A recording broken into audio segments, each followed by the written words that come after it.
Hey, welcome back to the channel. I think we're gonna try fixing the electrical problems we're having on the GTO right now. If you watched the last video, we got it running again. There were some setting issues with the haltech, and we were having some sparks coming off these really old, crusty wires. It's stuff that my late father did back in the day, and I kind of was hesitant to dive into them because I don't know why they're there. But they're sparking, we can't have that. So today what we're gonna do is we're going to, well, fix that. It's just starter alternator wiring and ground. So we're gonna start with the easy thing, the ground wire, because that just goes from here to the block. As long as that goes good, I'll feel good, because then we gotta tackle all this stuff here. And then we gotta crawl underneath it and get to the starter. But yeah, I guess let's get going on this. All right, ground wire, huh?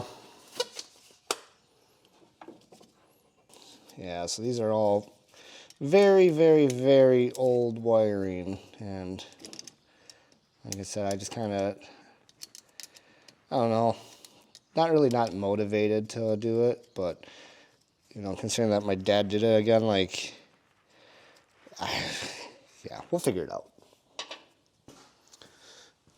Can't ever hurt having enough light to see what you're doing, you know?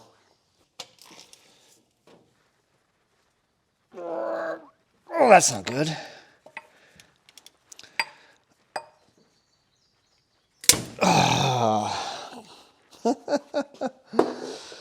We are already off to a great start. Old, crusty. Bye. My buddy Derek was so gracious enough to let me use some of his cables, so I'm gonna have to see how much I owe him for this, but okay, right there. Go across.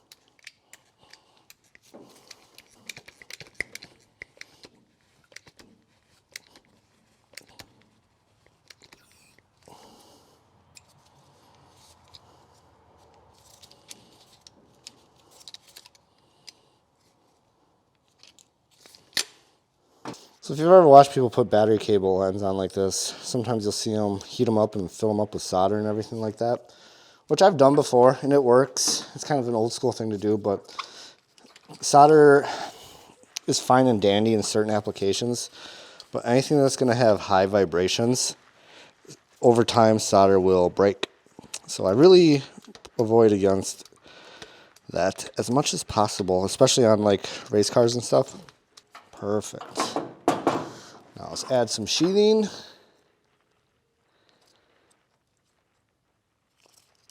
is just some high temp split loom harnessing material. We're going to put this over it, and then we'll heat shrink the ends on. It's a nice beautiful day out today. I really probably should be mowing my lawn, but I think I'll do that tomorrow. And we'll put some adhesive lined high temp heat shrink over the ends. And our negative cable will be done. And then we got to do the positive stuff.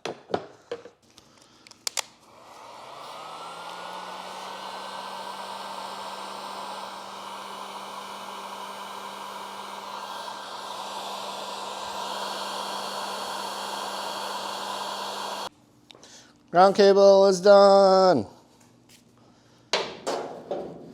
Should have done that one last, but that's okay. So my plan really is more or less just take all of these off right here and leave them all off. See where they all, if I can see where they all go, cool. But I think I'm just gonna more or less leave them all off and figure out what doesn't work later. If that makes any sense. I don't have it jacked up. I hope there's enough room down there because it's on the Go Jacks. Oh, this is gonna be fun. I gotta pull the starter down to do this. I might actually jack it up then. There's not a whole heck of a lot of room. Okay, there's the second bolt. Oh, Jesus, the starter's heavy as heck. All right, let's get up top and see if we can track where these go.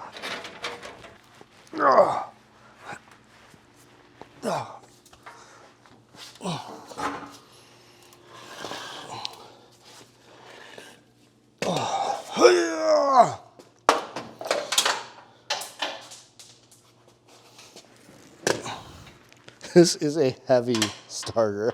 Yeah, so this went up to the alternator as well. I don't know why. I think this one's gonna get disabled because there's no real reason to have it. Oh wait, this was the charge one.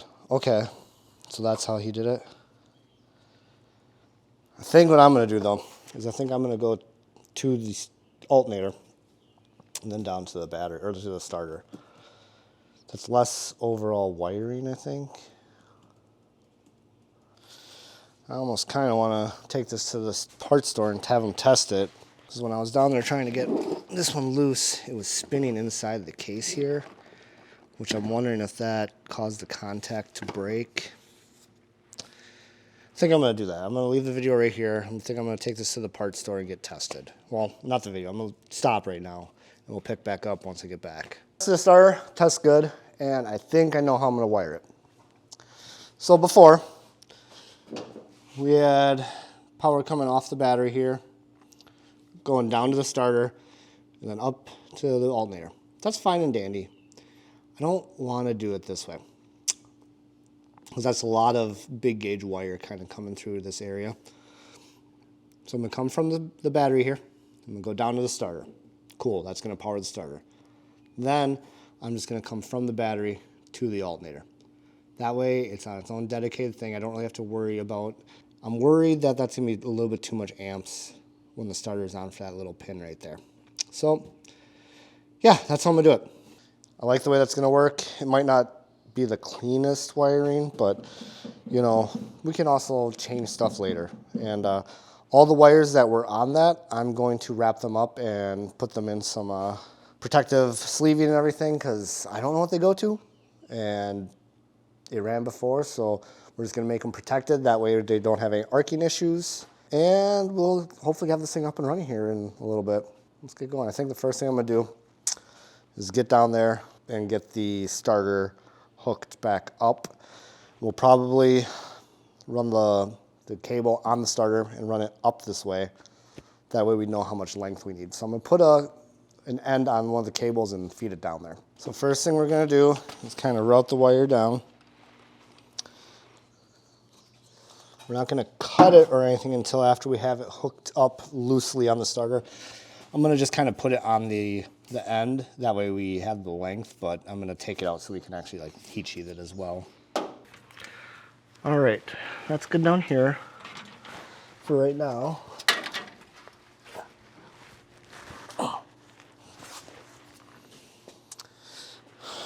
Now we want to get our length up here. Probably right about there. Hi. Yeah. Power cable is done.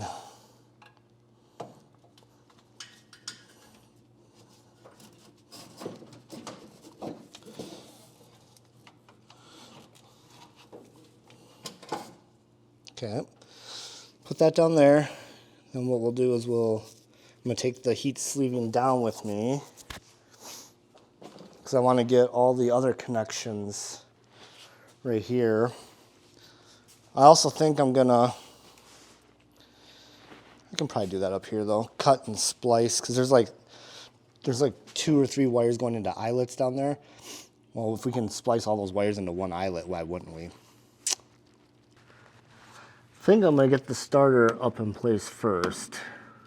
I think straight up is the actual answer here. Straight up, now tell me, do you really want to love me forever? Whoa, whoa, whoa. Don't get copyright flagged. Let's see if we can get this back up in here fairly decent. This starter is hacking heavy. Okay, hold on. I think we turn it left. Okay, round 2, fight. Hiya!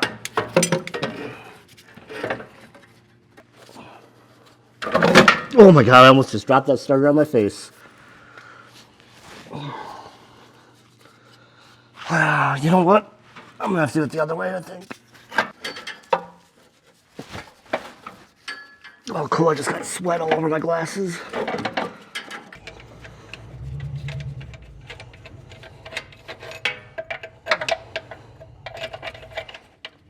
Oh, that's good timing. What's up, dude? Oh, hey, what's up? How much? You want to get dirty? This starter is so heavy. Okay. If you want to crawl underneath on this side over here on the driver's side. I'm sitting here just I was taking the arm breaks. My arms were going dead. And I'm like, man, it'd be nice if someone stopped by. And like literally, I heard your truck pulling in. I saw the door open. I was like, huh, what do we need to do? Yeah, I'll swing in. All right, should we see if it starts up and doesn't spark and stuff? Yeah.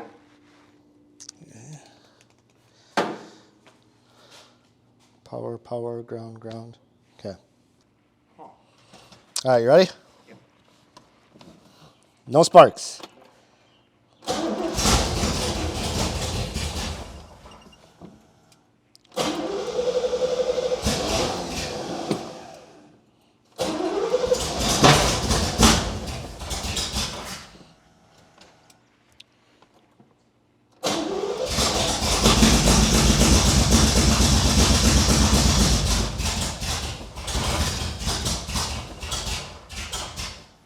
Well, it starts. Now we can actually start tuning it, and no more sparking. So like if you guys look, here's our kind of new wiring setup. There's not much you can see underneath, but here, let me,